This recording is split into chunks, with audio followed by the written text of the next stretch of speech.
이준석 위원님 질의해 주십시오. 예, 이영풍 전 기자님 와 계시면 앞으로 있습니까? 네. 예, 이영풍 기자님, 이영풍 기자님은 본인이 우파 성향이라고 생각하십니까? 그런 뭐 개인적인 사상에 대해서는 안 물어주셨으면 좋겠습니다. 왜냐하면 아니 이진숙 후보자께서는 좌파와 우파가 좋고 나쁜 개념이 아니라고 했는데 혹시 밝히기 불편하시면 안 예, 하셔도 그건 뭐 됩니다. 이진숙 후보자 개인의 사상이고 예, 예. 아직 국민의힘 당적을 유지하고 계십니까? 그것도 제가 개인 정보이기 때문에 말씀드릴 수가 없습니다. 예. 그러면은 이건 했던 발언에 대해서 여쭤보겠습니다. 예. 이영풍 기자께서 과거에 개혁신당이 박민 KBS 사장의 임명에 대해서 비판하고 공영방송 사장은 10년 이상의 방송 경력이 있는 사람으로 하자고 하니까 방송 정상화를 추구하는 박민 사장 체제에 대한 경계심을 부추기는 발언이다. 그리고 언론 노조 세력이 또아리를 틀고 있는 좌파 진영의 반사적 관심을 끌고 싶은 이준석 개혁신당의 조급함이다라고 비판하셨던 일이 있지요? 예, 뭐 의원님이 확인하셨겠죠. 예. 그런데 최근에는 공영방송 바로세우기 본부, 월남 참전자회, 대한호국단 등과 함께 박민 사장이 민노총에 끌려다니고 있다. 그리고 박민 사장이 11월에 연임을 위해서 민노총 세력에게 굴복했다는 취지로 시위하시고 비판하고 계시죠? 네. 박민 사장이 실제로 민노총에 끌려다니고 있습니까?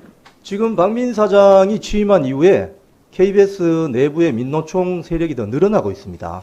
그런 측면에서 박민 사장이 민노총 세력과 손을 잡는다 이런 비판을 받고 있죠. 그러면은 이영풍 기자의 인식으로는 박민 사장이 좌파 세력과 결탁했다 이렇게 생각하시는 겁니까? 뭐 그렇게 비판을 받을 수도 있습니다. 그 시각이 대한민국 다수에게 공유될 수 있는 시각이라고 보십니까? 그건 뭐 보는 사람에 따라서 다를 수 있겠죠. 만약에 그렇다면 이영풍 전 기자께서도 KBS 사장직에 지원하신 적 있으시죠? 예, 예. 그러면은 뭐 우파인지는 차치하고 본인과 같은 성향을 가진 사람들이 만약에 공영방송 사장에 임명되게 된다면은 어떤 식으로 공영방송을 정상화하실지 혹시 말씀해 주실 수 있습니까? 네. 지금 사실은 이 청문회장에 와서 보니까요. 예. 주로 MBC 이야기가 많은데 예. 제가 그 MBC 구성원들 보면서 좀 가슴이 아픕니다. 왜냐하면 원래 같은 직원들이었는데 여기 나와서 서로 다른 이야기도 하고 서로의 마음의 상처를 주는 좀 이야기도 있는 것 같아서 뭐 인근 KBS 직원이었지만 참 가슴이 아파요. 그런데 이렇게 된 것은 2009년부터 저는 시작이 됐다고 봐요. 2009년도에 KBS 내부에 KBS는 이노조라고 합니다. 민노총 노조를 이노조가 만들어지면서 노조 세력이 분화하게 됩니다.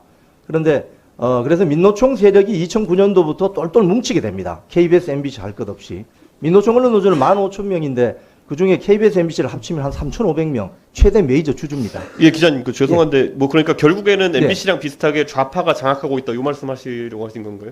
지금요? 예, 지금 누가? 현재 상황을, KBS 상황을. 장악하고 있다기보다는 2017년 문재인 정권 집권 이후에 예. 공영방송 장악 문건 이후에 한국의 공영방송이 완전히 망가졌습니다. 왜냐하면 그 이전에는 여기 국민의힘, 뭐 민주당 의원, 뭐 여러 정당에서 나오신 분들이 지적을 합니다. 이 파편적으로 뭐 10년 전 일도 지적하고 또 뭐 2, 3년 전 일도 지적하시는데요. 제가 길게 보면은 문재인 정권이 대한민국 공영방송 망친 주범입니다. 예, 기자님, 제가 지금 이 질의를 드린 이유는 예. 만약에 그러면은 소위 정상화라는 것을 천명하시는 정상화를 하기 위해서 어떤 과정들을 밟으실 것인가에 대한 예. 질문입니다. 그리고 현재 상황에 대해서는 충분히 네, 이해가 되는 것 알겠습니다. 같습니다. 예. 2016년에 민주당의 박홍근 법안이라고 있었잖아요. 특별 다수제로 공영방송 사장 뽑는 거. 그거 해주세요. 그거 해주시면은 공영방송 구성원들끼리 이렇게 당파적으로 싸우는 가능성이 줄어듭니다. 사실은 정치권에서 시작된 그런 지금 방송 3법도 마찬가지잖아요. 지금 그 박홍근 법안에서 또 방송 3법으로 정치권에서 법안을 이렇게 만드니까 공영방송 종사자들이 죽을 지경입니다. 정권이 바뀔 때마다. 박민 사장에 대해서는 지금 어떻게 평가하시는지 간단히 설명해 주십시오. 박민 사장은 처음에 들어왔을 때 주진우 앵커를 교체하는 걸 보고 잘할 수 있겠구나 저는 생각을 했는데 그 이후에 KBS 사정에 발지 좀 많고 또 사실 어느 조직이나 마찬가지입니다. 기회주의 세력이 있죠. 지금 현재 다수를 이루고 있는 세력과 손을 잡아야 편안하게 경영할 수 있다고 생각할 수 있죠. 그런 세력과 지금 손을 잡으려고 하고 있기 때문에 저는 굉장히 비판적인 지지를 하는 입장입니다. 박민 사장이 그런 비겁자라는 말씀하고 계신 건가요? 비겁한 건 아니겠죠. 자기도 사장 운영을 해야 되니까. 그게 비겁한 거 아닌가요? 운영해야 되니까 우파적 가치관을 버리고 그렇게 한다 하시는 거 아닙니까? 박민 사장이 원래 우파였는지는 모르겠으나 네. 만약 그렇다면 아닌 비겁하다고 것 같습니다, 비판할 박민 수 사장이. 있겠죠. 네. 예. 어쨌든 예, 이경민 감사합니다. 네, 고맙습니다. 여기까지겠습니다. 예. 그리고 예, 다시 또 정책 질의 시간으로 우리 이진숙 고전님.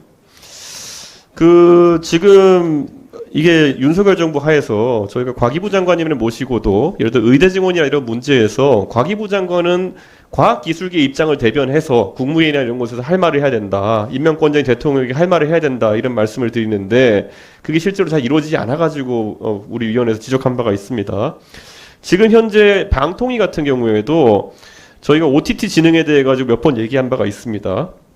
그런데 최근에 공정위가 건드리고 있는 부분이 넷플릭스와 웨이브를 시작으로 해가지고 뭐 네이버, 쿠팡, 마켓컬리까지 소위 구독 경제에 해당한 구독 서비스 업체들에 대해 가지고 현장 조사를 많이 하고 있습니다. 그래서 소비자의 중도 해지권을 방해하는 행위에 대해서 조사를 진행한다. 이래서 중점조사팀에서 진행하고 있는데 이게 무엇인가 하면은 이게 한 달에 멤버십 결제를 하잖아요. 그럼 이게 5,000원이든 10,000원이든 어떤 서비스를 결제하면은 하루만 이용하고 해지할 수 있게 하자는 겁니다.